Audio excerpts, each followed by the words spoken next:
अस्सलामुअलैकुम। आज हमें पढ़ना है बहुत ही इंपॉर्टेंट टॉपिक एम्ब्रियोनिक डेवलपमेंट का, दैट इज़ फर्टिलाइजेशन। इसका पहला फेज जो था एम्ब्रियोनिक डेवलपमेंट का वो था गैमेटोजेनेसिस, जो हमने ऑलरेडी पढ़ा है पहले वाली वीडियोस में। तो अब हमें पढ़ना है फर्टिलाइजेशन। तो फर्टिलाइजेशन में क्या क्या होता है, इसमें पहला होता है इंसेमिनेशन, दूसरा होता है इसमें कैपेसिटेशन ऑफ स्पर्म्स और तीसरा होता है physical and chemical events of fertilisation. तो पहला है फर्टिलाइजेशन, इसकी डेफिनेशन क्या है? It is the fusion of male and female gametes to form zygote. मतलब इसमें फ्यूजन होता है मेल एंड फीमेल गैमेट का, that is sperm and egg का, और ये बनाते हैं zygote.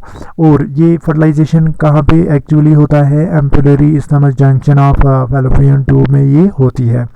Fertilisation in human female is internal. मतलब जो ये फर्टिलाइजेशन होता है ह्यूमन फीमेल में वो इंटरनल होता है, मतलब बॉडी के अंदर होता है ये। अब है इंसेमिनेशन। इंसेमिनेशन क्या होता है? When male discharges semen high up in the female vagina close to the cervix during coitus और कोपुलेशन, उसको बोलते हैं इंसेमिनेशन। इंसेमिनेशन का मतलब है जब मेल जो है ये डिस्चार्ज करता है semen high up into the female vagina, मतलब ये डिस्चार्ज करता है सेमेन। सेमेन का मतलब है sperm along with the secretions of accessory glands in the female vagina close जो होता है cervix से during coitus, को बोलते हैं insemination। दूसरा पॉइंट है sperm is present in the semen travel a long way through the uterus into the fallopian tube by swimming in the fluid medium. They face chemical hazard, acidity and mechanical obstacles that is crooked and compressed tract in their way to the site of fertilization। मतलब ये sperms present होते हैं semen में, तो ये travel करते हैं कहाँ से? Long way through the uterus से ये ट्रैवल करते हैं और फैलोपियन ट्यूब तक ये पहुंच जाते हैं by swimming in the fluid medium में ये स्विम करते हैं। और ये वहाँ पे फेस करते हैं कुछ केमिकल हैजार्ड्स। केमिकल हैजार्ड का मतलब है जैसे एसिडिटी ये फेस करते हैं, वेजिना जो है ये एसिडिक होता है और इनके लिए अल्कलाइन मीडियम ज़रूरी है फॉर स्विमिंग के लिए। और नेक्स्ट है मैकेनिकल ऑब्स्ट्रैकल्स, जैसे क्रोकोड एंड कंप्रेस्ड ट्रैक्ट होता है यहाँ पे in their way to the site of fertilisation, ताकि ये साइट ऑफ फर्टिलाइजेशन तक पहुंच जाए। तो ये फेस करते हैं एसिडिटी एंड मैकेनिकल ऑब्स्टैकल। तो नेक्स्ट है इसमें इंसेमिनेशन में, तो अल्कलाइन मीडियम जो है वो नेसेसरी होता है किसके लिए? स्पर्म, ताकि ये स्पर्म जो है ये मोटाइल रहे और स्विम कर पाए वहाँ पे। और कहाँ पे होती है फर्टिलाइजेशन? एक्चुअली फैलोपियन ट्यूब में ये फर्टिलाइजेशन होती है। स्पर्म जो है ये स्विम करता है थ्रू फ्लूइड मीडियम जो होता है यूट्रस में, यूट्रस से चला जाता है फैलोपियन ट्यूब में। नेक्स्ट है A single ejaculate of semen into the vagina contains about 200 to 400 million sperms. In some 3 ml of fluid secretion, only 100 or so sperms reach the fallopian tube. इसका मतलब है जो एक सिंगल इजाकुलेट होता है semen का जो वेजिना में चला जाता है, इसमें कितने स्पर्म्स होते हैं? 200 to 400 मिलियन स्पर्म्स इसमें होते हैं इन सम 3 ml of fluid secretion। और ओनली 100 और सो स्पर्म्स, कुछ स्पर्म्स जो है वो चले जाते हैं फैलोपियन ट्यूब में, सभी स्पर्म्स नहीं चले जाते हैं वहाँ पे, तो कुछ यहाँ पे फैलोपियन ट्यूब में फिर पहुँच जाते हैं। फिर है certain activities of female reproductive tract enables the sperm to reach the site of fertilization, such as extension of cervix into vagina, aspirates the semen into uterus from vagina, and contraction of uterus and fallopian tube। मतलब जो कुछ activities करता है female reproductive tract वो sperm को पहुंचाता है to the site of fertilisation, such as जो जैसे एक्सटेंशन ऑफ सर्विक्स इनटू, जैसे सर्विक्स एक्सटेंड होता है वेजिना में, इससे क्या होता है जो सेमेन है वो यूट्रस में चला जाता है फ्रॉम वेजिना। और कंट्रैक्शन जैसे होती है यूट्रस में और फैलोपियन ट्यूब में। These contractions are thought to be initiated by the release of hormone oxytocin during copulation and local action of prostaglandins in semen। मतलब जो ये contractions होती है यहाँ पे, ये because of किस हार्मोन से होती है? Release of hormone that is oxytocin से ये होती है ड्यूरिंग कॉपुलेशन, और लोकल एक्शन ऑफ जो प्रोस्टाग्लैंड्स प्रेजेंट होते हैं सेमेन में, जो एसेसरी ग्लैंड्स की सेक्रेशन में होता है। अब है स्पर्म में reach to the Fallopian tube within 5 minutes, मतलब ये कब तक फैलोपियन ट्यूब में पहुंचता है? 5 मिनट्स में। दूसरा है sperm can survive in female reproductive tract for 1 to 3 days। It can fertilize egg in the 12 to 24 following ovulation, मतलब जो ये स्पर्म है ये कब तक सर्वाइव कर पाएगा फीमेल रिप्रोडक्टिव ट्रैक्ट में? 1 to 3 days तक। और ये क्या ये फर्टिलाइज कर सकता है एग को इन 12 to 24 आवर्स फॉलोइंग जब ओवुलेशन होती है उसके बाद। Among few sperms only one sperm enters into ovum for fertilization and other degenerate, मतलब जो ये बहुत सारे स्पर्म्स आते हैं उसमें एक ही स्पर्म जो है वो एंटर होता है ओवम में फॉर फर्टिलाइजेशन के लिए, और बाकी जो स्पर्म्स हैं वो डिजेनरेट हो जाते हैं। अब है नेक्स्ट इसमें capacitation of sperm. Capacitation of sperm का मतलब क्या है? The sperms in the female reproductive tract are made capable of fertilising the egg by secretion of seminal vesicle prostate gland, Cowper's gland present in the semen itself. This is called capacitation of sperm, मतलब इसमें जो sperm है ताकि वो capable हो सके for fertilisation of egg के लिए, और इसमें कौन हेल्प करते हैं? Secretion of seminal vesicle, prostate gland and Cowper's gland, वो इसमें हेल्प करते हैं, उसको बोलते हैं capacitation of sperm. It takes 5 to 6 hours and involves the change in the properties of the membrane covering the acrosome। और इसमें कितने आवर्स लगते हैं? 5 to 6 hours and involves, इसमें क्या होता है? Change in the property of the membrane covering the acrosome, मतलब जो एक्रोसोम का मेम्ब्रेन होता है उसमें कुछ प्रॉपर्टी चेंज हो जाती है। दूसरा है the secretion is in the semen contains nutrients that stimulate sperm and substances that neutralise the acidity in vagina. Sperms need alkaline medium in order to be motile, मतलब जो ये सेक्रेशंस होती है सेमेन में, इनमें कुछ न्यूट्रिएंट्स होते हैं जो स्टिमुलेट करते हैं स्पर्म को, और इसमें कुछ सब्सटेंसेस होते हैं जो न्यूट्रलाइज कर पाते हैं एसिडिटी जो होती है वेजिना में, और sperm need alkaline medium in order to be motile, और इनको अल्कलाइन मीडियम लगता है in order to be motile, जो हमने ऑलरेडी बताया। तो ये है कैपेसिटेशन ऑफ स्पर्म्स, मतलब स्पर्म्स कैपेबल हो सके फॉर फर्टिलाइजेशन ऑफ एग, तो उसको बोलते हैं कैपेसिटेशन ऑफ स्पर्म। तो पहला था इंसेमिनेशन, दूसरा है कैपेसिटेशन ऑफ स्पर्म्स। तो आपने यहाँ पे याद रखा कैपेसिटेशन ऑफ स्पर्म्स क्या होता है। स्पर्म्स जो है वो कैपेबल हो सके फॉर फर्टिलाइजेशन के लिए, उसमें हेल्प करते हैं secretion of seminal vesicle, prostate gland and Cowper's gland. तो ये है कैपेसिटेशन ऑफ स्पर्म।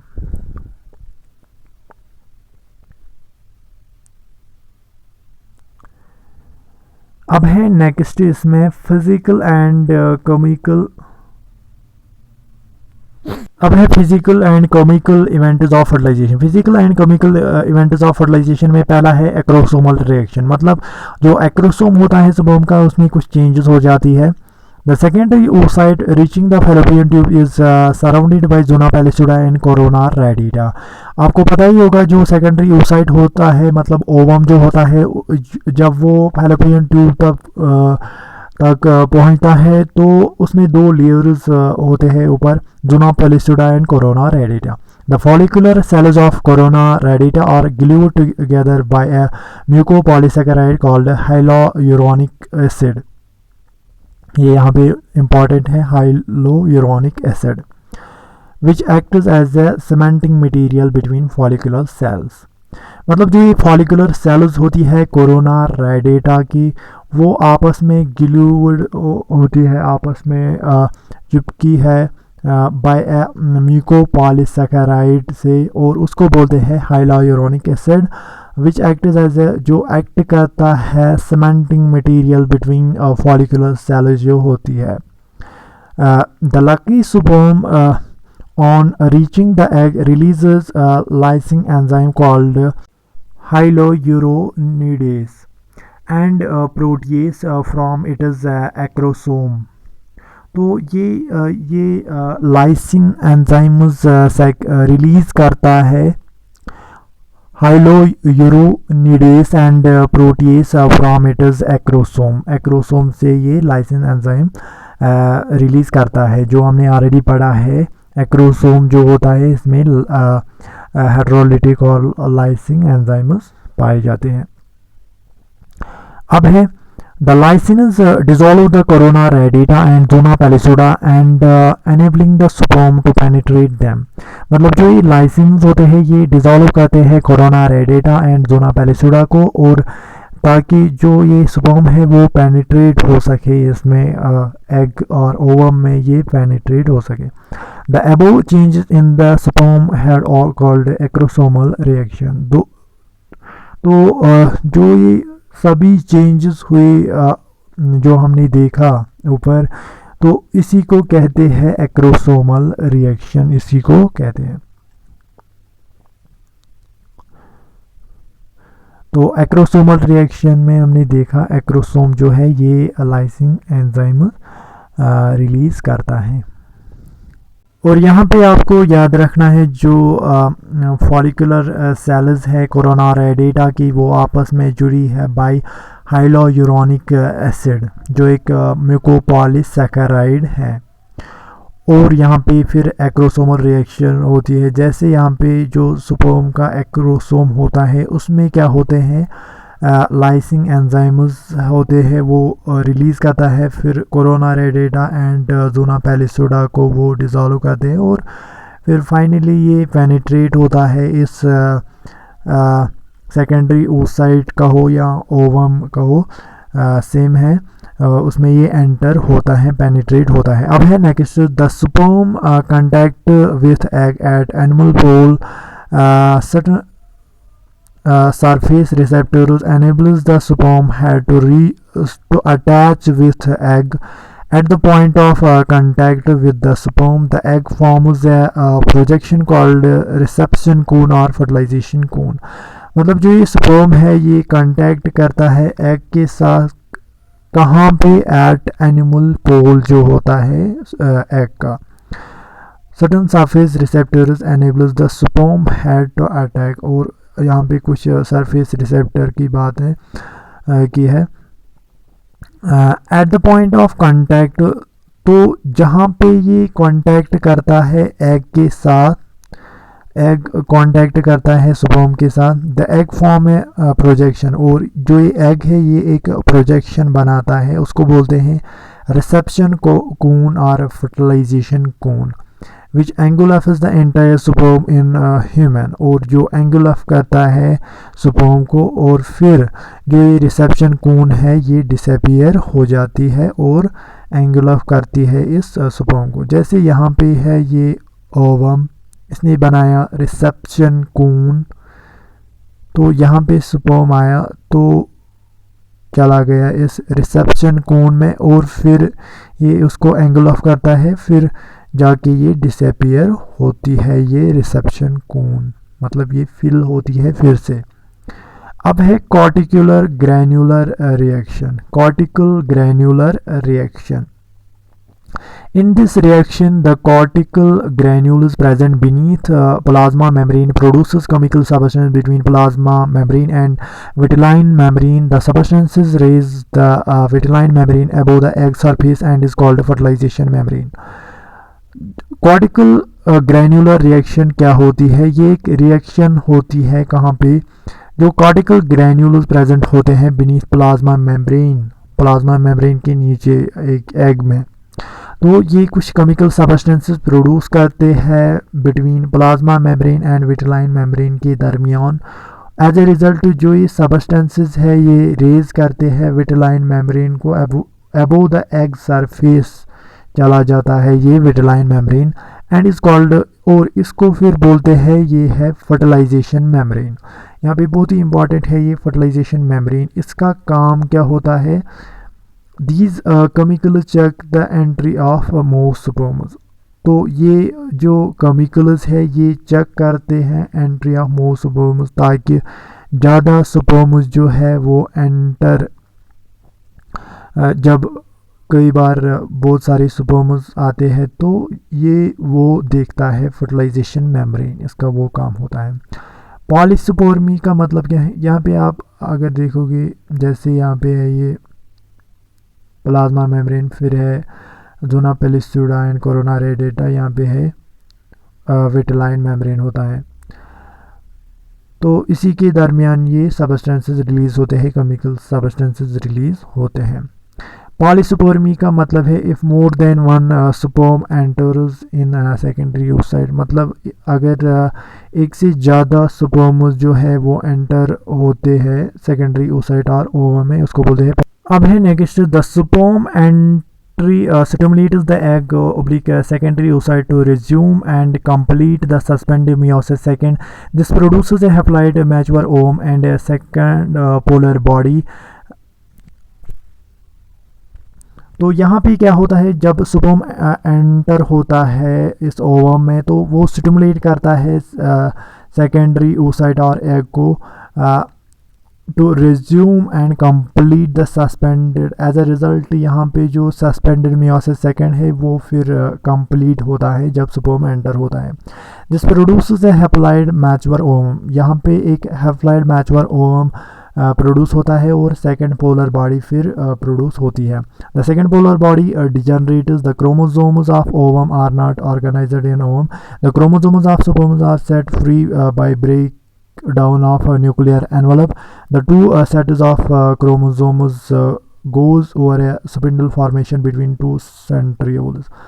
मतलब जो ये सेकेंड पोलर बॉडी है ये डिजनरेट हो जाती है और जो क्रोमोसोम्स होते हैं ओवम के ये उतने ऑर्गेनाइज नहीं होते हैं ओवम में, तो और जो ये क्रोमोसोम्स होते हैं स्पर्म के ये फ्रीली होते हैं बिकॉज यहाँ पे ब्रेक डाउन हुआ है न्यूक्लियर मेम्ब्रेन एनवलप का।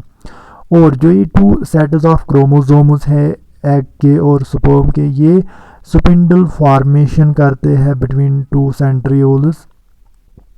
और यहाँ पे जब मिक्सिंग होती है इन क्रोमोसोम्स की, स्पर्म एंड ओवम के क्रोमोसोम्स की जो मिक्सिंग होती है उसको बोलते हैं कार्योगैमी और एम्फीमिक्सिस। जिस कंप्लीट इज़ द फर्टिलाइजेशन, और यहीं पे जो ये फर्टिलाइजेशन ये कंप्लीट होती है, ओवम जो है ये नाउ ये डिप्लॉयड बनता है बिकॉज यहाँ पे कार्योगैमी हुई having 23 pairs of chromosomes and is terms, और इसी को बोलते हैं जाइगोट। एंड नाउ जो ये मदर है ये हम कह सकते हैं ये प्रेग्नेंट है, फीमेल। जैसे यहाँ पे है ये स्पर्म्स आए, पहले क्या हुआ एक्रोसोमल रिएक्शन यहाँ पे होती है, फिर क्या होता है रिसेप्शन कून बनती है, कॉर्टिकल ग्रैन्युलर रिएक्शन होती है, फिर जाके ये जब एंटर होता है इसमें फाइनली तो यहाँ पे स्पिंडल फॉर्मेशन होता है, chromosomes of sperm and chromosomes of ovum, उनका स्पिंडल फॉर्मेशन होता है, फिर जाके ये डिप्लॉयड बनता है, ये एग और ओवम ये डिप्लॉयड बनता है और उसको बोलते हैं जाइगोट। और तभी हम कह सकते हैं जो ये मदर है ये फीमेल इज़ नाउ प्रेग्नेंट। यहाँ पे ये दूसरा डायग्राम है, कून ऑफ रिसेप्शन जैसे बना था वहाँ पे,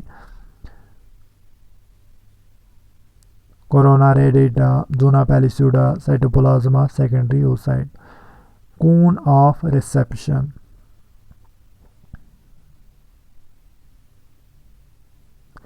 तो फिर जो ये कून ऑफ रिसेप्शन ये डिसअपीयर होती है इसमें।